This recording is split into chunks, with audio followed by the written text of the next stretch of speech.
गणिया block आड़कोटाଠାରେ ଥିବା सरस्वती शिशु मंदिरର प्रथम वार्षिक उत्सव अनुष्ठित हो जाइछे।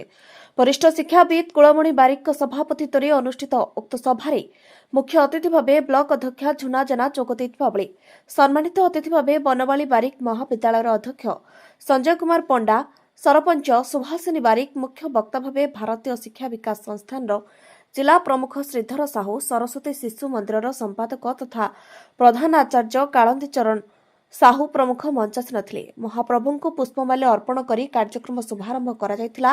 अतिथि माननଙ୍କୁ पुष्पगुच्छ एवं उत्तरीय देई संबर्धित करा जायतिला। संपादक वार्षिक विवरणी पठन करथिले। छात्र छात्री माने आसंता कालीर भविष्यत होइतिबारु अभिभावक माने एथिप्रति जत्नवान हेबा आवश्यक बोली अतिथि माने मतव्यक्त करथिले। छात्र छात्री माने शिक्षा सहित उत्तम संस्कार शिखिबा निहाती आवश्यक बोली से माने प्रकाश करथिले।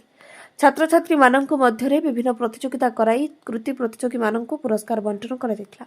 विभिन्न सांस्कृतिक कार्यक्रम परिवेषण करी अतिथि माननଙ୍କୁ मंत्रमुग्ध करथिले।